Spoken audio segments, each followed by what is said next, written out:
గుంటూరులో ఎమ్మెల్యే ధూళిపాల నరేంద్ర కుమార్తె వివాహానికి సీఎం చంద్రబాబు హాజరయ్యారు. నూతన వధూవరుల్ని ఆశీర్వదించారు.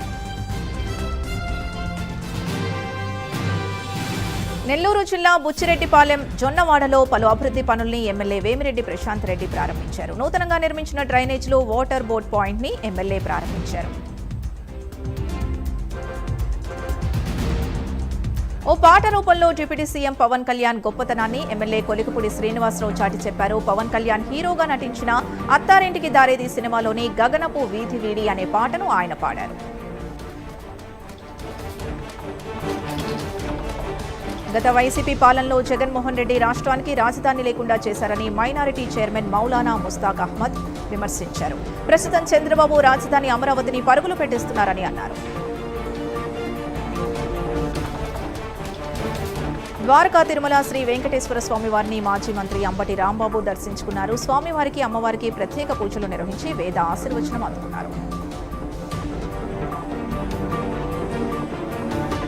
విశాఖలో స్టీల్ ప్లాంట్ రిటైర్డ్ ఉద్యోగులు ధర్నా నిర్వహించారు. మెడికల్ ఇన్సూరెన్స్ సౌకర్యం స్కీమ్స్ యథావిధిగా కొనసాగిస్తూ యాజమాన్యం వెంటనే సర్క్యులర్ విడుదల చేయాలని డిమాండ్ చేశారు.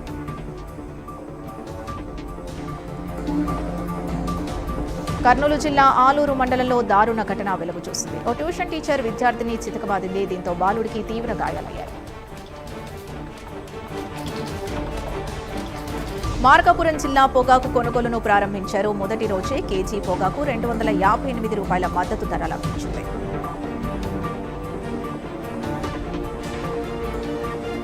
నెల్లూరు నగరంలోని అన్నా క్యాంటీన్లో మహిళపై దాడి జరిగింది. భోజనానికి వచ్చిన మహిళపై కొందరు వ్యక్తులు విచక్షణారహితంగా దాడికి పాల్పడ్డారు. దీనికి సంబంధించిన వీడియో సోషల్ మీడియాలో వైరల్ గా మారడంతో పోలీసులు వివరాలు సేకరిస్తున్నారు.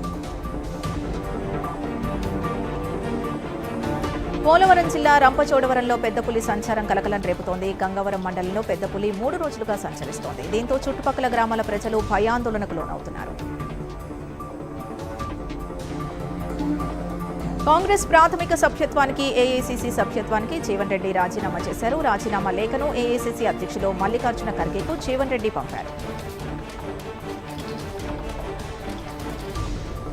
నిజామాబాద్లో పెట్రోల్ బంకుల వద్ద వాహనదారులు క్యూ కట్టారు. పెట్రోల్ కొరత లేదని ట్యాంకర్లు రావడం ఆలస్యం అవుతోందని అధికారులు చెబుతున్నారు.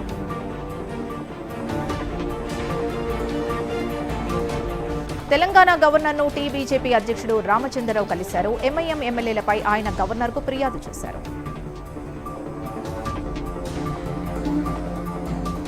అంబర్పేట్లోని మూసీ పరివాహక ప్రాంతంలో నాలాలను ఎమ్మెల్యే కాలేరు వెంకటేష్తో కలిసి జీహెచ్ఎంసీ కమిషనర్ పరిశీలించారు.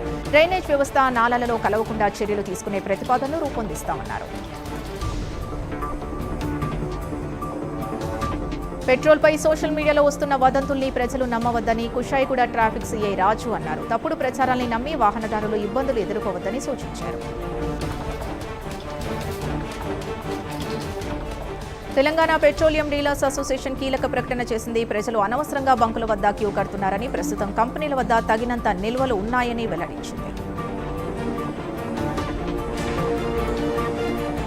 పార్టీ మారలేదన్న 7 బీఆర్ఎస్ ఎమ్మెల్యేలకు హైకోర్టు నోటీసులు ఇచ్చింది. తెలంగాణ అసెంబ్లీ స్పీకర్కు నోటీసులు సైతం ఇదే అంశంలో నోటీసులు ఇచ్చింది.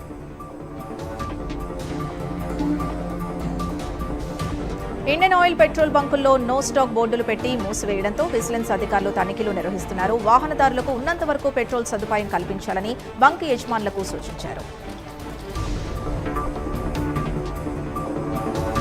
విజయవాడ ఉగ్రలింకుల కేసులో మరొకరు అరెస్ట్ అయ్యారు. హైదరాబాద్కు చెందిన సైదా బేగం అనే మహిళను కౌంటర్ ఇంటెలిజెన్స్ అదుపులోకి తీసుకుంది. విజయవాడ ఉగ్రలింకుల కేసులో సైదా బేగం కీలక పాత్ర పోషించినట్లు గుర్తించారు. సంగారెడ్డి జిల్లా పటాన్చెరు నియోజకవర్గంలోని పలు ప్రాంతాల్లో పెట్రోల్ బంకుల వద్ద వాహనదారులు క్యూ కట్టారు. వాహనదారులు బారులు తీరడంతో ట్రాఫిక్కు అంతరాయం ఏర్పడింది.